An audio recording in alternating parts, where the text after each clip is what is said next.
Welcome to Beginners with Benjamin. We're going to do the bass. This is a bass guitar, electric bass guitar specifically, not to be confused with the upright bass or like the Moog bass synthesizer. Most low end in music is going to be an electric bass guitar like this one here. We've got a 1/4-inch cable plugged in right here. This knob is the volume knob. This knob here is the tone knob. So if I pluck, you turn this guy down and back up, you can kind of hear the high frequencies go in and out. Different basses will have different combinations of these two right here. So if there are two pickups, sometimes there'll be two volume knobs, and sometimes if there's an active preamp on board, there'll be tone knobs and EQ and different things like that. But you just kind of figure it out per bass, but they're all going to be about the same. Usually they'll have some sort of volume and some sort of tone knob. You want to generally turn the volume all the way up. That'll give you the most amount of signal going out to your preamp or your DI or whatever you're plugging into. So let's check this out. We've got strings, kind of like a guitar. We've got E, A, D, and G. It's actually the same as the top 4 strings of an acoustic or an electric guitar. So you can actually do some similar things like, you know, if I were to play a chord, you could play a chord just like a G chord, right? It sounds terrible on a bass, so don't do that. What basses generally do is play single notes. So the way we're going to do this is we're going to push on a fret. These metal things here are called frets, and they're kind of the coordinates, so you know where to play a particular note. And you'll eventually memorize kind of where the notes are on it. But we'll just start with a G note, which is the E string at the 3rd fret. Now we're not actually going to play on the string itself. We're going to play the string, but not on the fret itself. It would sound like this. We want to play right behind, kind of a sweet spot sort of in the middle between this fret and this fret, but we'll still call it the 3rd fret. So hopefully that makes sense. So we're going to push it down. And on an acoustic or an electric guitar, generally what we would do is we would use the tip of our finger to kind of stand up and sort of push on the top, kind of in between the finger and the nail. With the bass, we actually want to kind of keep the finger, we kind of want to keep it flat. And the reason we'll do that is because they're bigger, thicker strings, but also because it's really easy on a bass guitar to allow these other strings to ring out, and it just makes a big muddy noise, just kind of like a roar, because there's usually a lot of power and a lot of low end. So we want to keep it really clean sounding. We want to control what's coming out of this instrument. So while I'm pushing down with the kind of the flat part of my finger right here, I'm also going to allow the finger to touch all the other strings and sort of mute them, just barely touching them. And all it's going to do is if I accidentally touch it, or maybe if just the vibration of the instrument is kind of too much, those strings aren't going to start ringing out while I'm trying to play other notes. So push down. You don't have to push that hard. A well set up bass, you don't have to do a whole lot. You can just kind of just squeeze. You'll notice I'm taking this finger here, even though I'm mainly using my index finger right now. The middle finger is sort of right there, sort of a buddy, sort of helping out. That's okay. That's not cheating. It's allowed. And we just kind of push down, and then I'll show you while we're doing that what's going on with the right hand. The right hand, unlike a lot of guitar, which is strummed, or maybe you play with a pick, and we'll get to that, but what's unique about a bass is we're usually plucking with our first finger or our middle finger. So what that looks like, a lot of people will take their thumb and they'll put it on top of their pickup like this, and it just kind of rests there, and so you can move all your fingers around, and you don't even have to touch the body of the guitar. You can kind of rest it there, and what you'll end up doing is you'll reach out, touch the string kind of just with the pad of your finger, and then you're going to kind of apply some pressure and then move your finger up to touch your thumb. It'll kind of clap, sort of like a little birdie. And you'll just do that, and then pretty soon you'll just get used to that feeling, and you can even add this finger, go back and forth like this. It looks like a little running man. Look at him go, look at him go, look at him go. And so the faster the song is, you might need more of that. So that's kind of how we're going to do that on the E string, the top string here. But a lot of times when people want to play these other strings, they'll take their thumb and they'll actually put it on top of the next string down, the E string, so that they can play this one while sort of muting this one. And that will be, let's go ahead and we'll move this finger down to the next string. We'll play the same fret though. And now we're muting this with our thumb, and we're doing a similar thing. Y'all see that? And these aren't hard and fast rules. Try different things that might work better for you. A lot of very, very famous bass players play with different styles. You can look into that and see if there's something that works better for you.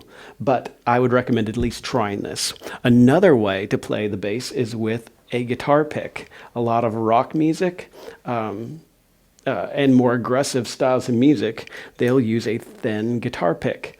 I'd use a thin one because it has kind of a brighter sound to it, and the thinner the pick, the less it's going to pull the string sharp as you pluck, as you kind of get aggressive with it. So playing with a pick kind of sounds like this.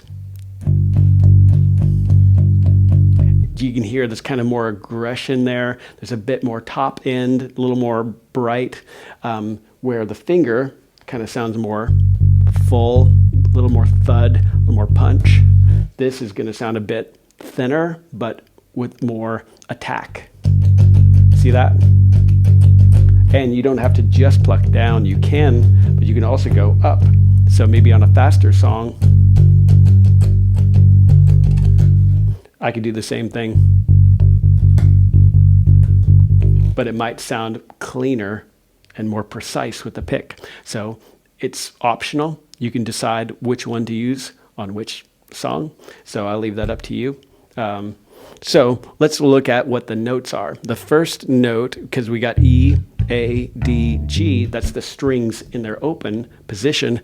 But if we push our first finger on the third fret space right here, that is a G. That is a G note. And eventually you're going to memorize it. I'll kind of give you them pretty quickly. Sometimes I even forget. I get so used to just playing, I kind of forget what's here. So let's see if I can do it. Okay, we got G. And then if we skip this space here and go all the way to here, this is an A. This right here is a B. But what's kind of confusing is this is also a B right here. So if you're going to play these notes, you could either play that or you can play. Both are correct. It just depends on the context. We'll talk about that more in a second. So we've got G, A, B, C. This is a C note. This is a really important one to remember on a bass because it's kind of the first main chord on this string. So C, and then two more up, and we've got D, a delta. Then we got E as an echo, and then here's an F. Here's F sharp, and by the time we get up here, we're back. We're an octave higher, but we're still on the G note. Hear that? One really cool thing about bass is if you go 1, 2 strings down and 2 frets over, you have an octave anywhere you play. Bass players will use octaves a lot. It's a really cool sound. You can play stuff like,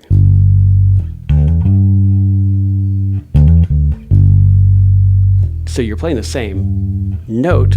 It's just neat to go between the two. Listen for that in music. You're going to hear that a lot. It's a very, very common trick for bass players. So let me give you kind of an idea about what it might be like to play these notes in a song. So the key of G, a very common key, will have 3 notes in it. Kind of the 3 main notes will be G, C, and D, as in dog. and a lot of times it will have an E minor. If you're playing in the key of G, those are the main notes you're going to use 99% of the time. And so what I noticed about playing those chords, you know, we can play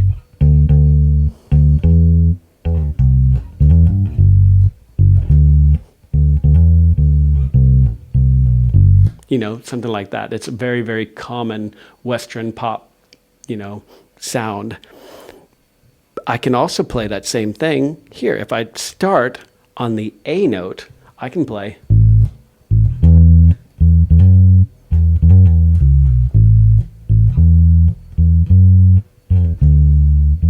You hear how common those notes are? All we did was we had a pattern going, and we just moved where it started. So when you find your starting note, the key that you're in, these are the notes that are going to be played in that. So one of the things I noticed is if I were to take this instrument and hold it up like this, that to me looks like the letter L or J, depending on if you're looking in a mirror or not. To me, I see a pattern of this note, then these three notes in a row. I call that the L pattern. A lot of songs, if you're in the key of A or in the key of B, the main notes you're going to be using are this one and then the three underneath it. Does that make sense? So that's an L pattern. Now say we're doing something in the key of C. I remember telling you all that that's a really important key to play in. So let's play a C note, and eventually you'll memorize it. Do your homework, memorize your fretboard. If that's a C, then I can play same L pattern. But one of the things I'm noticing is as I'm going up to these strings, all of a sudden it's starting to sound a lot more like an electric guitar. It's getting into that range. I don't have the same low end depth that I might need for the song. So let's see if we can find those notes somewhere else. So we got C. Ooh, that's an octave high. So let's go an octave low and let's play a C there, and then let's play the G here instead of here. Like if we had an L pattern, we'd play that there and that there. But let's play this here. So where's our next note? It's right here. Now, to me, it looks like a capital T with a very, very, very short thing and a cross member right here. Do you see how long that is? It's a little short letter T. So you can play the same chords in T pattern and in L pattern. Almost every single song is either going to be an L pattern or a T pattern or a combination of the two. So try that next time you pick it up and you start to play one of these songs and you're looking at the charts and you find the right notes and you start playing them. See if you notice these patterns. So let me know if you have any more questions, but immediately you should be able to pick up this instrument, and after learning, this is your G, this is A, B, C, D, E, you should be able to begin to notice patterns. And as you play them a lot, you can pick up other songs very, very easily. The bass is so much fun because, yeah, it can be a little boring. There can be just some kind of old school country sounds, but you can also play old blues, old rock and roll, or jazz.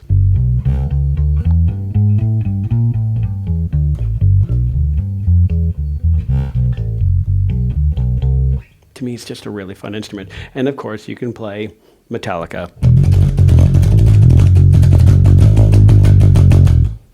Your choice. Fun instrument. See y'all later.